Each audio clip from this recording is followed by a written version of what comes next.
And many a times you have to be strong to survive. In every endeavor, make sure you're wise and clever and get this skyscraper. But my people, me go left them for later. Why? I me them a funny man, my mind they pan bank up Jamaica want a skyscraper. Good afternoon, Miss Paula Shaw. How you doing? Yeah, nice to have you here at Resource TV. Welcome. Thank you kindly. Yeah. Today I want to ask you some question. How did you came up with the idea of the Alan Shaw reading room? So how did I come up with the idea of the Alan Shaw reading room? My mother is a reader. And when she was packing with my dad to retire home in 1996, she was packing a set of World Book encyclopedias that I showed you earlier. Yeah. And we were telling her, Ma, you can't bring those. They're old. They probably don't even have any black people stories in there. And she said, I'm bringing it. And she packed it and she bought it. And in 1977, when I came, she was telling me that the kids from, I think, Crosskeys High School were using it to do their research papers for school or whatever, schoolwork. And most of the books that she bought, a lot of books that she had, they were borrowed out and they were all tattered and red. And I was just fascinated by that because, you know, living in America, you have access to everything. So I decided that I wanted to, you know, I went walking and, you know, when I was, I was passing, no lie, I was passing the Adventist church up on the hill. And that vision just came to me, you know, to start a library. And I just took it from there. When I went back home, I started talking to my friends and collecting books and, you know, telling my mom what I wanted to do. She spoke to the local Adventist church and they gave us room in the basement of the church. And we started, you know, a little library there in 1997. And that's how I came up with the idea to do it. All because of my mom and her 1976, 1977 World Book encyclopedias. And following the voice in my head, you know. Okay. And what was the name from the beginning? And how did you came up with this name, Alan Shaw Reading Room? Yeah, so the vision continued when I was just talking to God about the project. And the name Alan Shaw Reading Room came to me because my mom always talked about her mom, Anita Allen Suarez. They lived in Resource. She was born Resource, Resource, Smithfield. And I hear this is Smithfield because the border is, you know. So she's always talking about her mom, and she always had great stories. And then we lived here, right up there with my father's mom, Doris Shaw. And so my mother's mother could read. But my father's mom was, you know, wasn't as literate as my mom's mom. Hope I don't get into trouble for that. And so I thought to combine both legacies, both names, would make such a great statement as to where you could come from and where you could go to, and it's never too late, you know, to get into the literacy world. And because my mother and I both love reading, I thought that was just such a legacy to honor both, you know, both of the women, both of our grandmothers. Okay, so the name from beginning was the Alan Shaw? Yes, Alan Shaw Reading Room, yes. Okay. Okay. What motivates you to be involved in community activities so much and always contributing to the community of Resource? So again, back to my mother and her mother, and my dad. They're God worshiping people, church people, grew up in the church, you know, spiritual people, and they believe in the edict that we are our brother's keeper. My mother would help. She would give the shirt off her back to anyone. And, you know, surprisingly, because we always thought my dad was such a hard man, but at his funeral, we were like shocked to hear all these things about all the stuff that he did for people, you know, always giving and all of that. And so was my grandmother. So I think the legacy of church, the legacy of my grandmothers, the legacy of my mother and my dad, and, you know, knowing who God is and just worshiping that spiritual creative being, is just part of who I purpose to be. And being that I have access now, living in New York, in America, Yeah. you see all the excess that we have and the access we have to this excess. And coming back here yearly to visit, you see the needs. And, I believe in the foundation of children. So I see, wherever I see there's a need, I want to do my part to help to build their future, especially educational, because to be poor and uneducated gets you nowhere, but to be poor and educated could get you, a little, Yeah. could get you a little bit further. Yeah. You know what I mean? There's always a chance with that. So that's my motivation to honor my parents, to honor God, to honor my community, and just to help to build the future of the children in my resource district community. Okay, so did you intended to serve resource district, or was it resource and surrounding districts? It's actually the surrounding district. It's for everyone, basically. You know what I mean? Yeah. It's not just for resource. When my mom was here, it was for everyone. Yeah. And she was very active in just getting the word out about the library. And I think more people in her era, in her time, knew about the library than now, I think. But it's not just for resources, it's for all the surrounding, Warwick Grove, Smithfield, Buckup, Walk, Marley Hill, if they, it's just that they're distances, but it's for everyone. It's not just for resource alone. Okay. So, how is the support from the community and surroundings? I get a lot of support from the kids and the young adults here, especially since you have the Wi-Fi and the access to the internet and all of that. Whenever we need to have anything done, I could always reach out for assistance, and the people, they rally around it because they really appreciate the resources that the Allen Shaw Reading Room provide to the students.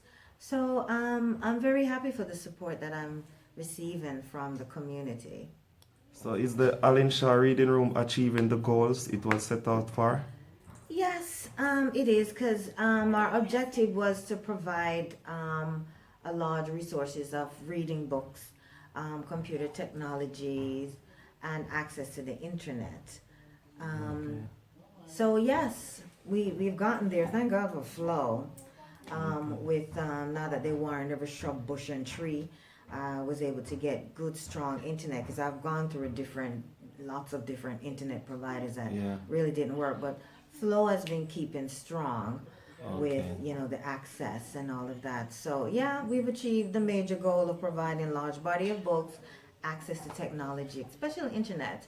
I don't need to, the kids, they're the one who show me how to get on certain stuff, because I think they know all the sites, as youngins go. So yes, I think I've achieved that goal. Are you satisfied with the level of participation of the readers? Yes, especially the younger ones. I wish I knew which ages, but the younger ones, the shelf height ones. Yeah.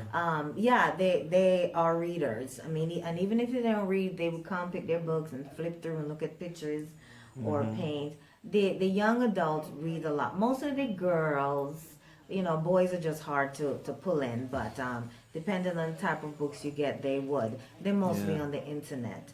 I'll probably get dragged for that, but the girls are readers. We have a lot of male readers also. I guess we could find out if we have some kind of contest between the two to see who read most. Between the two genders? Yes. Okay. Is the reading room benefiting the community in the way it was set out to? I hope so. In the early years, when Mom and Leona Bernard, who immigrated to England now, and she was a teacher, we were able to measure it by the uptick in the literacy rate of the kids. So hopefully that is still something that's happening, because when you have access to, this type of technology and all these books, it opens up the curiosity. So I guess I would have to check with other teachers, with the local schools to see, but The measured results would be the literacy rate. Okay. I would love to get more readers and people who are not as literate as they want to be, that they wouldn't be so afraid to allow us to help them, because we could point them towards the right programs, or even provide, the tutoring for certain skill sets that they would need. It's just, there's shame and fear attached to a lot of things. Okay. This is just a follow-up question. Do you love to read? Oh, Because yes. I heard you're also the author of the book, My Soul in the Morning. Yes, the book of poems. I have two more. It's volume 1. I have 2 more volumes to put out. But yeah, I love to read like my mom. I would read any and everything. Everything. There was the point when because I'm still in school, and then when you have to study, I have a shelf stocked up with to be read books. Yes, I love to read. It's just everything. It takes you out, and there's so much information out there that I don't think we could learn it all in this lifetime. But yes, I am a voracious reader. Okay. Are you satisfied with the runnings of the reading room? It could be better, but there's a learning curve. What we're used to coming from, New York and working in the corporate environment for 32 years, there's a certain level of discipline that we're used to. But it's when people are not exposed to certain things, there's a lot of coaching, a lot of teaching, a lot of nurturing.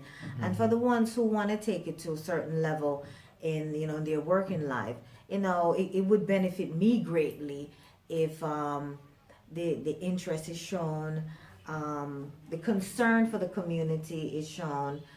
We understand when you're living in a rural community, the standards of living is certain, and you need to provide. But we want them to be concerned about financial stability, and also the purpose, work within the purpose of what this library is for, which is to provide access to everyone. So there's a certain level of discipline that I would like to be heightened, but I think in time that could be taught and that could be learned based on the level of interest and care that you have for your fellow community members and the understanding that you have of community development. So it's a lot to be taught. Okay, so is there any other rooms for improvement? There's lots, we don't have all day to go through all of that. But for the time being, I am satisfied at this point with what we have. We just hired someone new who have the skill set, the media skill set, the computer skill set, the personality, and the understanding of what community development is all about. So yes, I'm satisfied at this point, and there's room to learn. Okay. Okay, Miss Paula Shaw, on behalf of Resource TV and the entire community of Resource, I would like to say a big thank you for sharing this informative and useful information to us as community member of Resource and the wide public. Thank you. Thank you. Thank you kindly. Okay, so are you ready for the tour of the Alan Shaw Reading Room? Yes, Miss Paula Shaw. Come on. Hi, baby. It's all right. Okay, so what we have here is the setup so that for the new remote learning. I mean, the computers and stuff were always here, but we wanted to just have them really up to date to provide more access for the students with remote learning. We have 1, 2, 3, 4, 5, and 2 more that we have to set up computers available for students in the community to use. We're still in the renovation stage, so we have to do the separation, those plexi screen or whatever you call it. We have to set it up. We do have the rules, the social distancing rules. We ask them to wear a mask. We ask just a minimum amount of people to be here at a time, and they could use the outside. We will put chairs and tables if they're over, and so that they'll have access to the Wi-Fi. It's not sorted yet, but this section is for the young adults and we're for the young children. The most proficient readers are the young ones, the little basic schoolers. Yeah. So we have young adult, we have the babies. Over here also we have learning tools, science books, information books for young adults and children. And we have over here more books for children. We have a lot of dictionaries. I kept the first set of encyclopedias that my mother bought down. The reason why I started the library, those are from 1976 before they were, Okay. old. So I kept those for archival reasons. Yeah. The kids come in and paint a lot. So we have paints all thrown around. They get their little chairs, they sit, they draw, sometimes they post it up. Yeah. Or. But they just paint and toss, but they just have a lot of fun. There's a lot of puzzles. They love jigsaw puzzles. We have more to unload. We're changing this section over. This had a lot of encyclopedias, which they use online now. So just transferring this section into the Black Studies. We have a lot of Caribbean authors. Yeah. Caribbean novels and Caribbean authors. These deal a lot with Black studies and Black history. They're not sorted yet. We usually try to get everything sorted, by authors. But like I said, we're renovating, so we have a lot to go. Up there you could see the book, the Alan Shaw Reading Room. We have members from this community with poems and short stories in there, which the first book which I published. Yeah. This is the admin area for all the materials that we would need. I have a screen with information. Usually I scroll pictures from the heydays, because I think they have a kick out of seeing themselves young. Yeah. And one of the screens have all the information needed with all the rules, the password for the Wi-Fi there. So we have leftovers from our giveaways, so we just decided to put them up for sale as something to generate profit, because we need to buy materials, mostly printing papers, inks, and toners, and all of that. We have the printers. We have several printers. So we have the laser printer. We have an Epson printer with the ink tank. Really efficient. That works well because there's a lot of printing going on for parents who need to print out work from the schools for the kids. Yeah. So we did the tiling because it was, what's that red floor? We had that red floor that you use, the old floor. So we finished tiling 3 sections. The main section. This is an overflow section. These are books on self-help, motivation. Still not sorted by authors, but they will be. So he has a lot of work to do with that. Yeah. We have some Harlequin romance. Someone donated this, a very dear friend who's passed, her mom donated the collection. So we kept those. Okay. We have a shelf to be packed right there. We have a bathroom there for that we're still renovating. We're just waiting for the cabinet for underneath the sink for use. This is the storage room. We couldn't get this tiled yet because it's a lot of books to move. So mostly all the fiction, autobiography, all of that, they're in here. Yeah. And so it has a lot of work. So we'll be doing that slowly over time. And Slowly but surely. yeah, slowly, because it's a lot.